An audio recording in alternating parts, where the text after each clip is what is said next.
First, live, local. This is First Alert Weather Extra.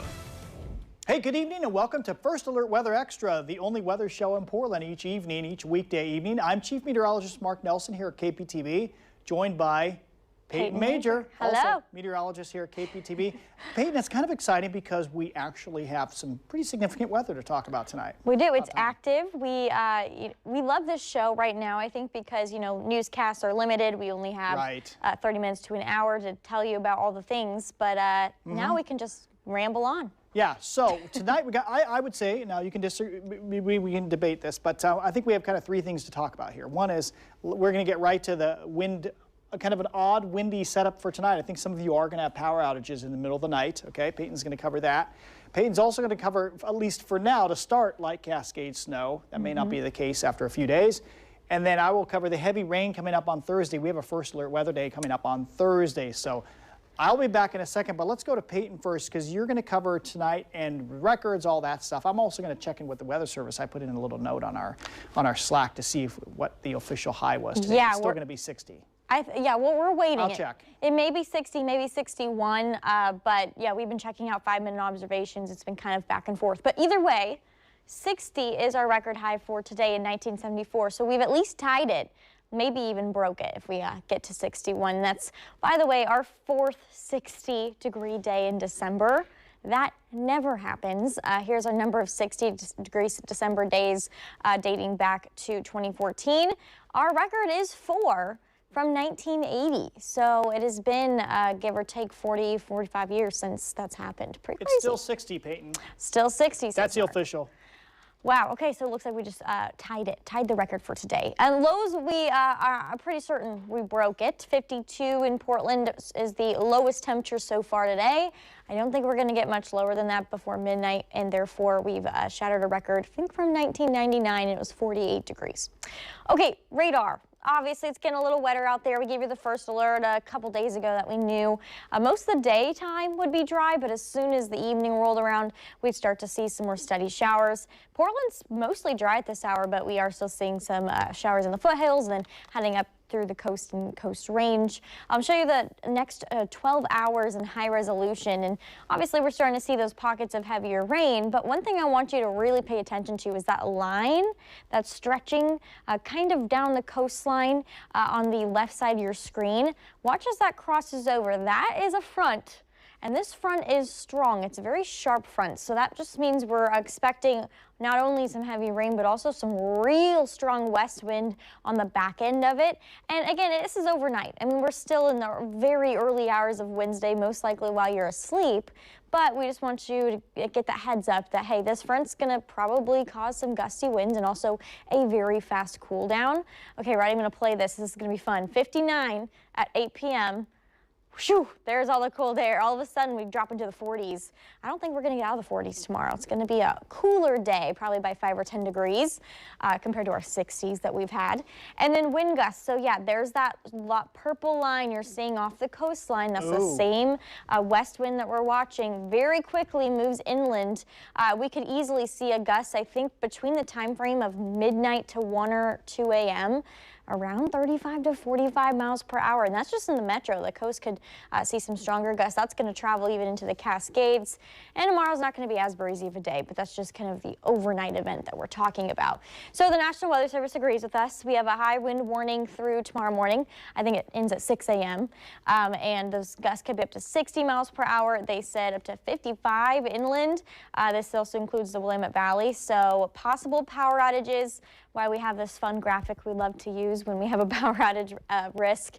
Just scattered. We're not talking widespread outages, but if we have a real strong west wind, especially this time of year with the soft ground and all the rain we've gotten, we could easily have a couple outages or just a down tree falling on a power line. So I know we don't typically use a ton of power overnight, but if you get really chilly all of a sudden, or your sound machine goes off, or your oven flashes, do you have another one? Or you wake up at 5 a.m. and the coffee machine is set for a certain time, and then it's no longer set. That's the worst. Big issue.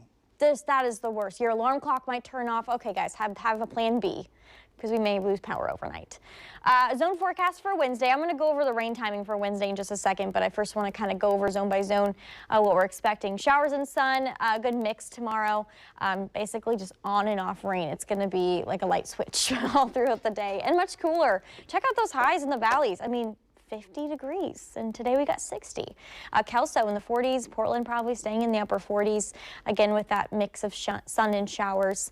The Gorge, pretty windy out to the east. From the west, so gusts maybe up to 30 miles per hour, and pretty showery as well. First alert weather day for the Cascades. This is a pretty low in first alert weather day, basically saying, hey, we haven't had significant snow in weeks, pretty much since October. And so that snow level is dropping to about 3,000 or 2,500 feet. And that means the passes will be snowy for the first time in a very long time. So 4 to 8 inches of new snow, not 48. And that will definitely maybe catch some of you by surprise if you're not prepared for that travel. Wednesday for Eastern Oregon, drying out, cooler, 40s, 50s. Okay, so let's talk about the Cascades. I gave you a little hint there. We have that first alert weather day. Again, it's not going to be 20+ inches of snow in a day. We're probably going to hold off until maybe Friday or Saturday for that. But I'm going to show you what's going to happen Wednesday. I mean, this is midnight tonight. Again, when that front passes through, we finally see the rain transition to snow when we get that cold air in the mountains. And so you can see that there, the purple showing up on our model, 7 a.m. tomorrow morning. Very spotty showers west of the Cascades. Those little green dots scattered everywhere like popcorn. This is 6 p.m. tomorrow night, still continuing with those showers out west of the Cascades, but the snow will probably taper off. It gets a little warmer ahead of a Thursday system that Mark's going to talk about, but then we'll get back into the snowy stuff, hopefully by the weekend. So snow forecast for tomorrow, not crazy. This is 8 a.m. Most of it's going to fall in the morning. I think, yeah, there's midnight on Thursday. So we could see, I think, maybe up to 10 inches. Sometimes ski resorts pick up a little more, but these models tend to overperform. When I tack on Thursday morning, could be a little more depending how cool it gets before it gets warm from the atmospheric river. But that first alert weather day just basically gives you the heads up that, hey, passes will be snow covered and we could see first significant snow in a while. So let's talk about that snow level forecast, because I hinted that there probably is more to come.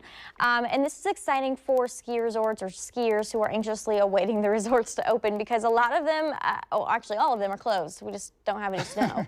And so by the weekend, we should get some good snowfall. Typically, we need 2 to 3 feet on the ground to open the resorts. I think, honestly, they'd take anything at this point because it's so late. But maybe this weekend, I think definitely by next week, we're going to start to see some of those resorts opening, because once we get into the weekend, Friday through Sunday, we're just going to have on and off snow. And also, by the way, Thursday is going to be briefly wet, just basically too warm for for rain to turn to snow midday through the afternoon. 7-day Mount Hood forecast.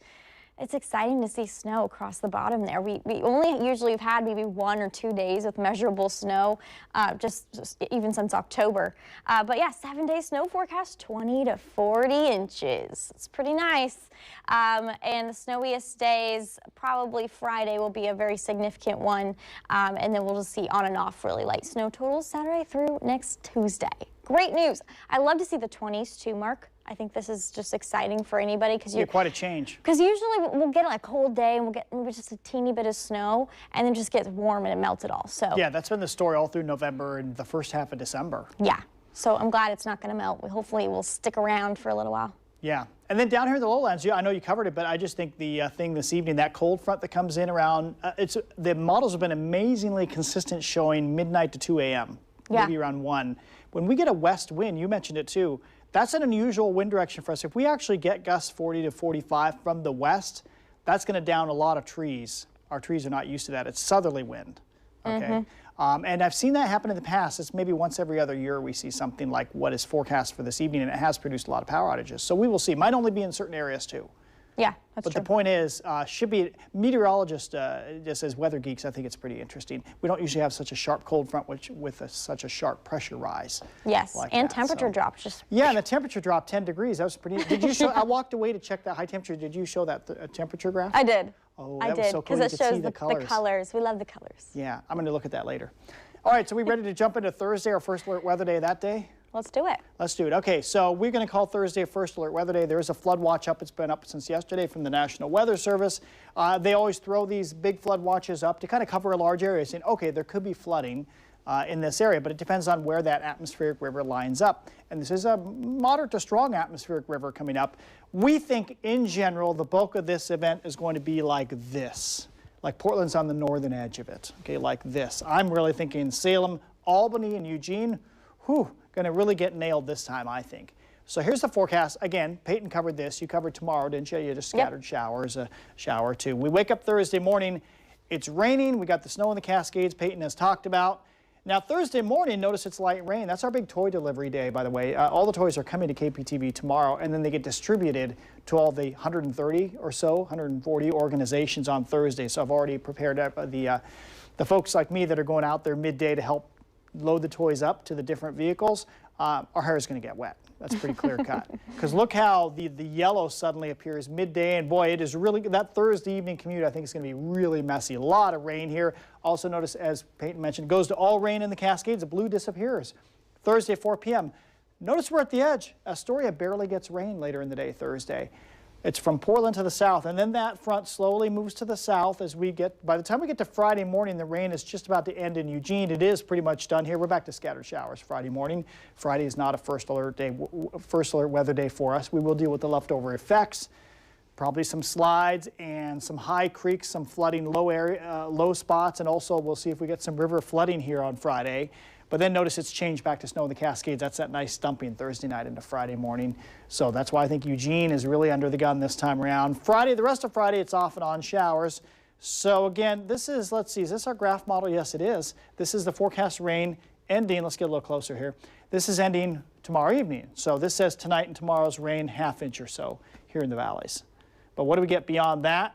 Yeah, by Thursday at 10 p.m., Yikes. so we'd be up to 2½ inches. This implies about 2 inches of rain falls on Thursday in Portland.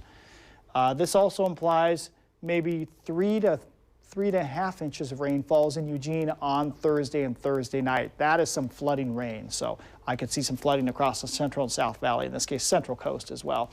But look at Astoria, less than ½ inch of rain tonight through Thursday. So I'm not really concerned about flooding up there, but the Weather Service will probably drop the flood watch up here. That's my gut feeling. And the other thing going on, we don't want to miss out. You could always use rain or snow in Central Oregon. I think some of this is real. I don't think the Bend number is right. The Dow seems a little high. Since the flow is coming in from the southwest, we get to skip a little bit of the rain shadow over the Cascade. So this should allow some rain to slop over into Central Oregon. My guess is, let's see, what's this color here? This is about up to an inch. I could see an inch in some of these dry spots, north central and Central Oregon, which is great. Many of you only get 12 inches of rain a year, so that'd be good stuff.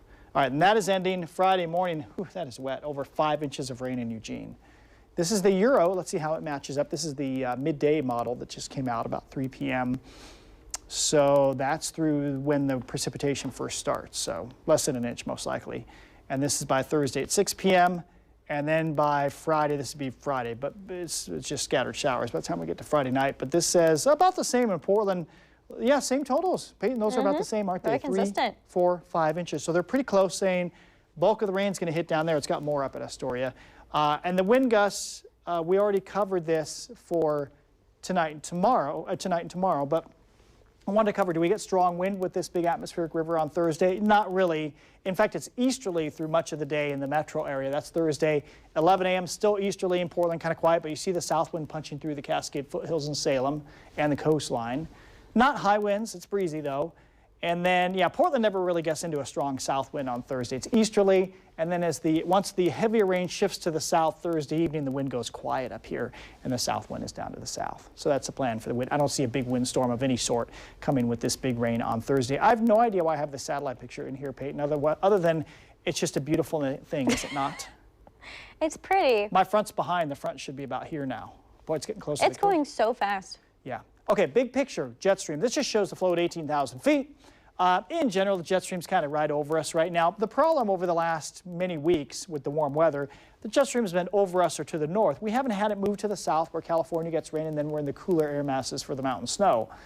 But we'll just go through this pretty quickly. You can see more cool air over us more often as we get into, this is tomorrow morning, Lifts a little bit on Thursday, but then Friday, see how we're into the cooler stuff now? That's better for us for the mountain snow. That's why we see more mountain snow coming up.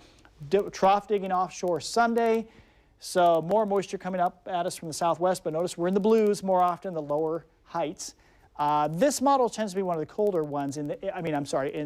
For next Christmas, it shows more of a dip, more of a trough here than other models. But this is pretty chilly for us. This is sea level snow up here, just 500 miles away. So this tells me Christmas week is going to be cool and wet with lots of mountain snow and maybe all the way down into the foothills at times. That remains to be seen. So next 7 to 10 days actually takes us not just to Christmas Day, 10 days from now. Today's the 16th, right? Yeah, so that's Boxing Day. That's the day after Christmas over in England. Yeah. We used to have somebody, Stephen, that worked here as a director, and he always talked about Boxing Day.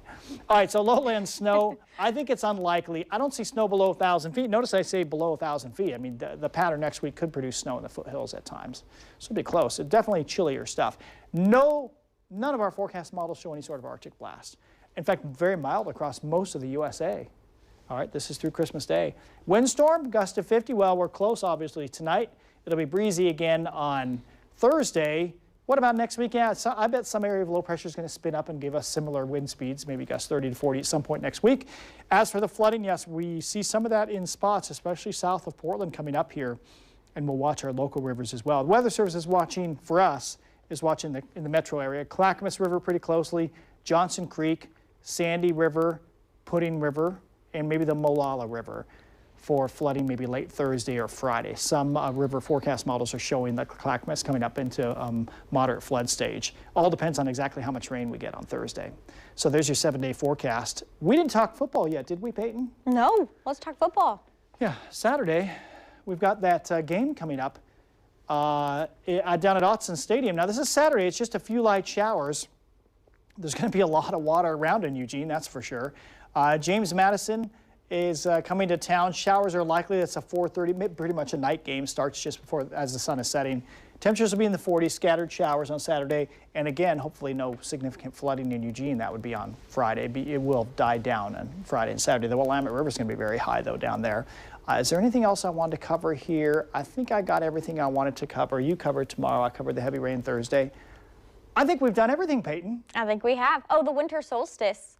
Did we talk about? Yeah. It's Sunday. It's on Sunday. I apologized if you're watching on air yesterday. We had it on the wrong day. I had it on Monday. My fault. I will take the fall for that. If anybody's going to get fired, it'll be me because I put the winter solstice in the wrong place. It's Sunday, and that means it's going to get brighter after Sunday, right? Finally. You know, we had our last earliest sunset yesterday. 4:27? 4:27. Was it 4:28 today? Yeah. Sure was. You can feel the warm glow already spreading north. It really helped me today. Right. Okay, so that I believe is around 7 a.m. I think. It's in the morning here. The winter solstice on Sunday. Yeah. And that means the sun will be at its lowest, and then it just starts to rise. The opposite is basically the 6 month, the opposite of June 21st or 20th, 22nd. There you go. Yep. That's your 7-day forecast. I think that wraps it up, Payton. We're all finished. Yeah, we're all good. Lots to pay attention to in the coming days. I would strongly recommend our 10 o'clock show, 11 o'clock show, because we're going to be close to seeing what that wind is going to do as we go into the, we'll be within 2 hours of that strong westerly wind hitting. So pay attention. We'll see you tomorrow night. We'll wrap it up, and we'll talk about it, of course, right here on First Alert Weather Extra as well. So, in fact, I think tomorrow night we have a podcast that's going to play. Am I correct? We sure do. Yeah. We sure do. Okay, so we'll see you tomorrow night at 7 o'clock on First Alert Weather Extra.